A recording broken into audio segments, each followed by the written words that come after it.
Mama wakwaba wafreme ajwa searching mesrel na wa subscribe to my channel.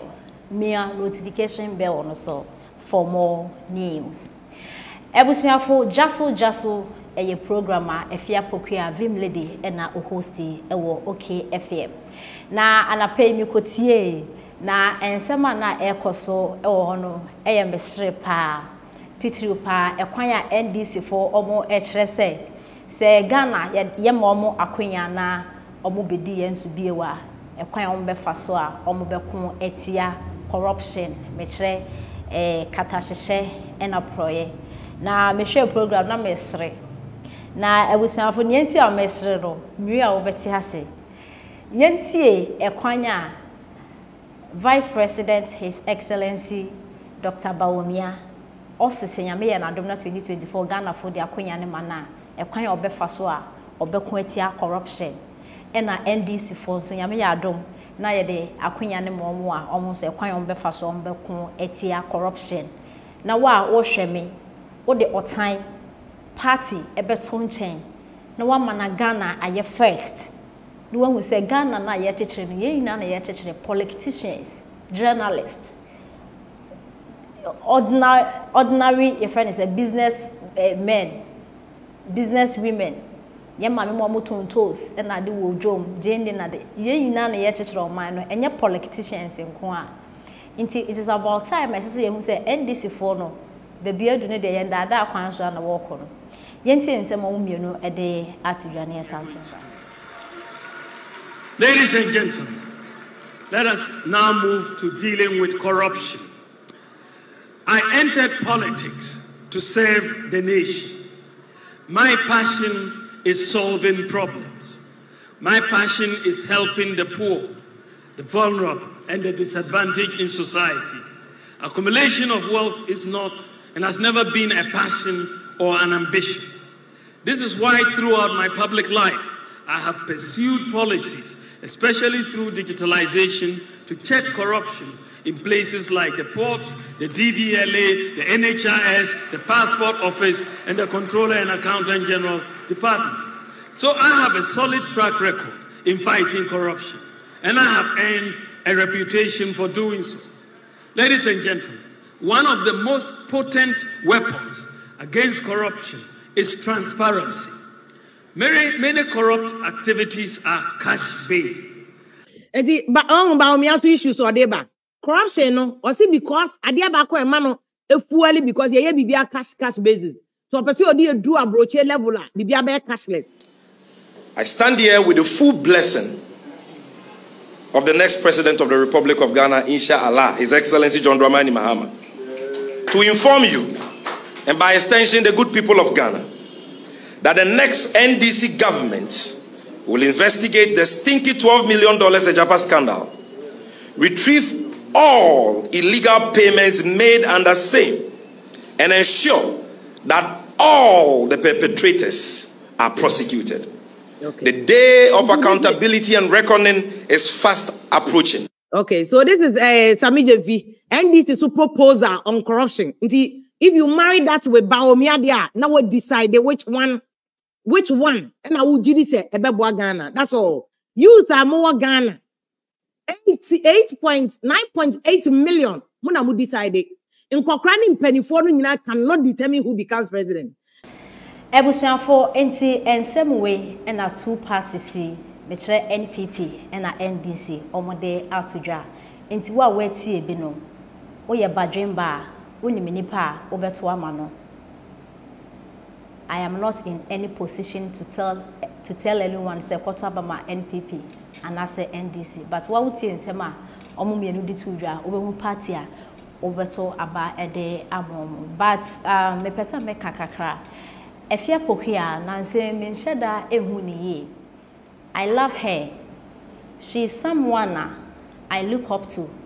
She is someone I am learning a lot from her. Into sometimes obey discussion I don't expect any maybe from efia pokua. There are some things I think say it goes beyond efia pokua so we betna screen so I discuss it. Didn't na make her say Sister Fia Bawumia, Miss Mepawasemi, Papa, but I say, Michelle, Vice President Dr. Bawumia and NPP Amayuku, Omwenye Niswadi, who say, corruption, katasheshe, and a proye, any politicians in Kwafa.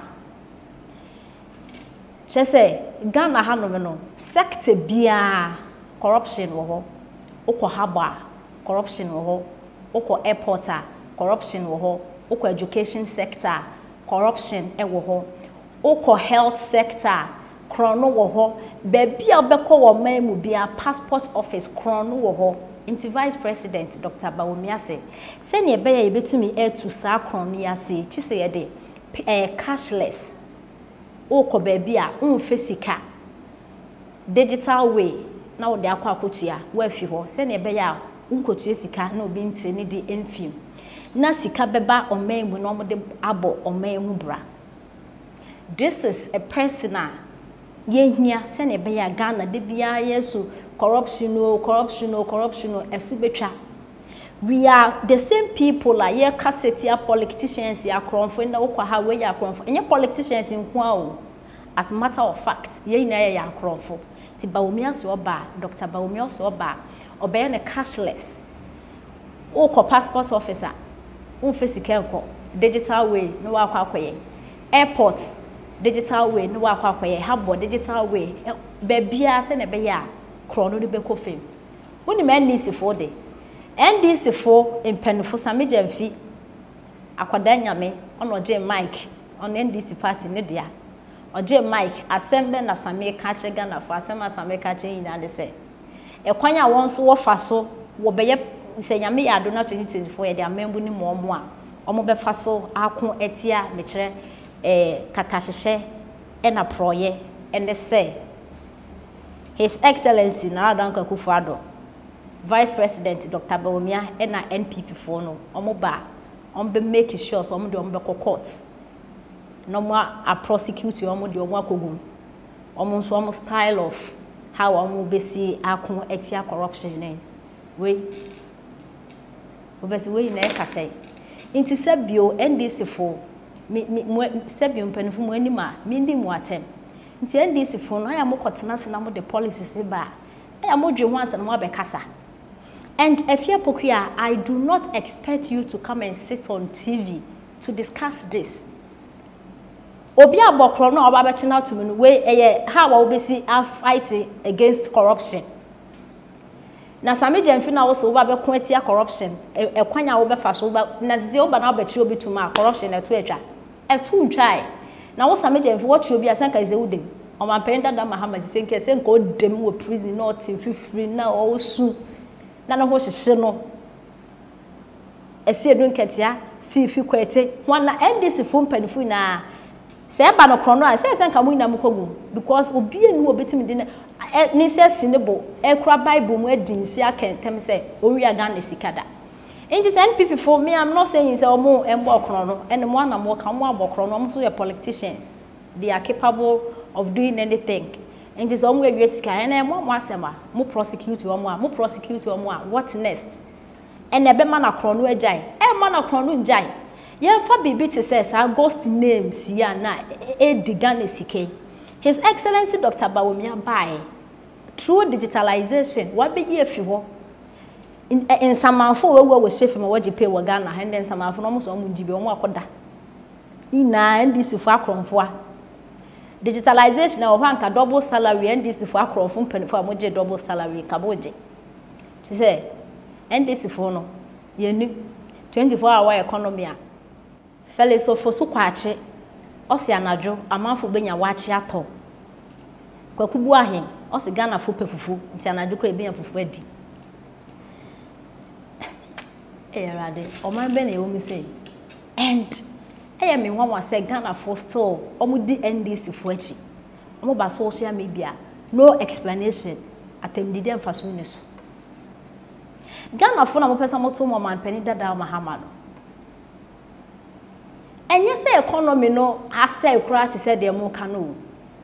A country like Ghana, a small country like Ghana, COVID ebe hete ewiase nyina Ghana economy shut down airports plane nkona plane aba habonye adwuma businesses omo atutum ye shefie sa 6 months getting to a year ni na his excellency na Adon Kwakufuado etua teachers nurses adwumayefu na omo tifie nso omo gipe sika no taxes mba hemfa no onya de tuo moka no man penda da mahama kra na COVID ambe hit the whole year so kra no teachers trade 1 year omo 3 months pay Ghana for manya ndwen let us think twice before ansani ato about 2024 NDC for it is obvious that they have nothing to offer.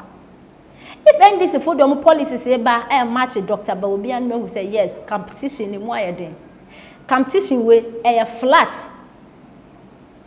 and some of Dr. Bawumia be kind no mapenda da mahama you for over 1 year ni NDC for you o policy ben enkukwa nketenkete no say Ghana for yes intakramboa no pen di kan dey no dey ato je 24-hour economy na mo dey ba mo explanation ni say mo ba ma light anadwo free wache na fufu nene 24-hour economy na Ghana for mpanifo bia se bia mo nimi nyansa lecturers akese professors akese amode mo agim ne pa mo with all due respect mo njai na me amigina hakra me nye professor nimbo PhD kra me nim say 24-hour economy o mapenda da mahamo ntimi ye ne nda na so ochina it is a vice president Dr. Bawumia so be point corruption in digital way NDC for so some ba be point so be chichi amafo aguma sa two parties in why necessary yet to abade mano Ghana for mumanye careful na sa inflation na dollar rate na here for NDC for di to futuru go nkofo ni no NDC for o mapenda da mahama and our predecessor atamel so wanya ne be ko mo be fa dollar rate no I think 1 cedi 20 pesos if a 2 cedis 20 pesos was bibisa every o mampani dada akofo ho and o de call 4 cedis getting to 5 cedis adentina mo maintain no na send people so abana so mo so de call 8 cedis difference be no wo one wo crucified wa ha no me and this nine people no Rade. Tisa ube mo. Na one be mi pa dia baby Ghana for adwene adu ide. Okoto aba ama NDC for comedy omo. Nti omo de tatahye. Ye fa Ghana mo mo anse bebo. Wo ma ye hwe so. Na ye me ya because deep inside me my instinct tells me say these people are not coming to do anything. Omo boto my dry. But this time around, you know, first, you know, tete politics nanka NDC aba 8 years, NPP mbra 8 years, NPP aba 8 years, NDC mbra 8 years. No, I think say it is passing. It is passing by. Sisi ano baby we ase na ekono ye ekone digitalization and we need a leader obetimi dey akosa ho no. NDC for so wompe wache na fufu anadwo wade we ye ne yedi yes ye ntumi ndi fufu anadwo wodi fufu anadwo na wo ka beti na ada wodi wache 6 o'clock be ne fosu kwache